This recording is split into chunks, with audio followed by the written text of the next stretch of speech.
Bonjour camarades, je vous adresse le salut fraternel du syndicat des banques et sociétés financières de l'Île-de-France. Ah oui, syndicat des banques, hein. Les patrons des banques et sociétés financières tentent de vendre du rêve à chacun d'entre nous.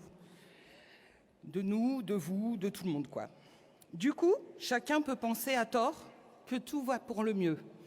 Pour autant, les salariés de la branche, la moutarde leur monte au nez. Ce sont, il est vrai, des secteurs qui ne connaissent pas les crises. La crise, les crises, toutes les crises, ils ne connaissent pas.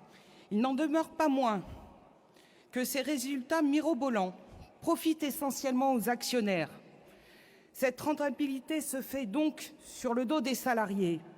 Car oui, ce sont des secteurs qui ne cessent de détruire des emplois. 10% en moins d'emplois dans les banques en 10 ans. Dernière en date, annonce de la destruction de 6 000 emplois au sein de l'ASG et du Crédit du Nord à horizon 2023. Pour des sociétés qui font du fric. Ces réductions d'emplois entraînent une intensification de la charge de travail. Tout à chacun pourrait se dire que les nouvelles technologies qui inondent notre secteur permettent de compenser ces baisses d'effectifs. Mais ce n'est qu'un trompe-l'œil. Il y a une véritable perte de motivation et de sens au travail au sein de nos structures. Augmentation donc du mal-être au travail, augmentation des formes de management toxiques, harcèlement sexuel, harcèlement moral, montée les uns contre les autres, burn-out, perte de sommeil, etc. Je ne vous ferai pas l'énoncé de tout ce qu'engendrent ces situations, car je pense que nous connaissons tous le sujet. Mais ne perdons pas de vue qu'il s'agit d'une question qu'il ne faut pas remiser au placard, car nos collègues souffrent au quotidien, même si ce sont des employés de banque et non des banquiers. À ceci s'ajoute, comme ailleurs, le problème des salaires. Encore une fois, ce n'est pas parce que quelques actionnaires se font du gras que les conditions de rémunération des employés, qu'ils soient techniciens ou cadres, dans ces secteurs est idyllique. Mireille Ribéry vous l'a répété, l'AFB en dessous du SMIC. ASF, je ne vous en parle pas, ça fait quelques années que c'est en dessous du SMIC. Pour autant, ce sont des secteurs qui font du fric.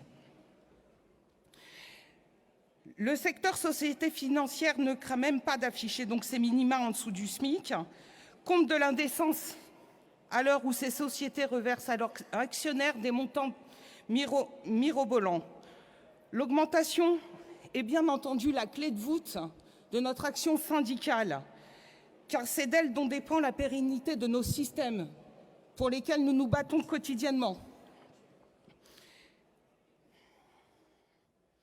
Sans hausse digne de ce nom, qui ne pourrait être considérée comme surperfectatoire dans nos milieux, même si on peut penser à tort qu'on est bien payé. C'est tout notre système qui est en danger. Oui, en danger, camarades. Si on ne veut pas en parler comme si nous parlions des héritiers et donc de Decojus, il convient de continuer le combat. Je ne peux en effet m'empêcher de vous parler, car dans nos branches, bien que les attentes des salariés techniciens ou cadres ne sont pas satisfaites, il n'en demeure pas moins qu'il y a une réalité évidente. Les collègues ne sont pas prêts à faire grève massivement. On peut parler de nombrilisme, tout ce qu'on veut. Il y a aussi la perte de perdre son emploi. Car, bien entendu, tout ce qui se passe aujourd'hui dans le milieu du travail, c'est que chaque salarié se considère comme un salarié Kleenex. Le plein emploi n'étant pas là, toutes les réformes qu'on peut entendre sur le droit du travail ne permettent pas de défendre correctement les salariés. Je sais que cette réalité ne vous fait pas plaisir. Pour autant, nous ne pouvons pas le mettre sous le tapis. Au sortir de 2 ans de pandémie, force est de constater qu'il y a, hélas, une baisse des adhésions. Il nous appartient donc de reconquérir des adhérents, ce en quoi nous nous efforçons quotidiennement. C'est ainsi que nous agissons ensemble pour développer notre nombre d'adhérents. Ça fonctionne. Mais s'inscrire dans cette démarche de reconquête, c'est aussi s'interroger sur notre image, nos moyens et nos actions. Oui, les actions pour les retraites. Oui, les actions pour les salaires. Oui, les actions pour la sécurité sociale sont essentielles. Pour autant, on doit intégrer dans nos revendications tout ce qui concerne le volet et le défi climatique qui s'impose à nous.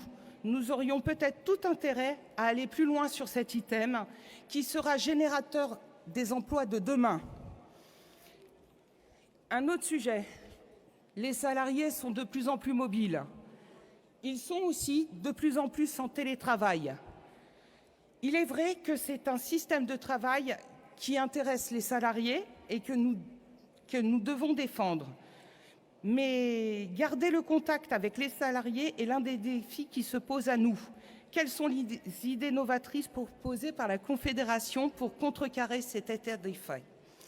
Enfin, mon syndicat m'a mandaté pour soumettre.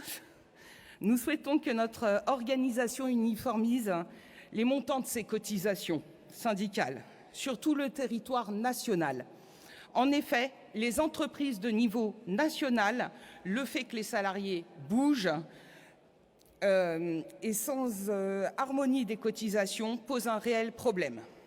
Camarades, je vous remercie pour votre écoute attentive. Mon syndicat votera le rapport d'activité et vive force ouvrière et bonne retraite.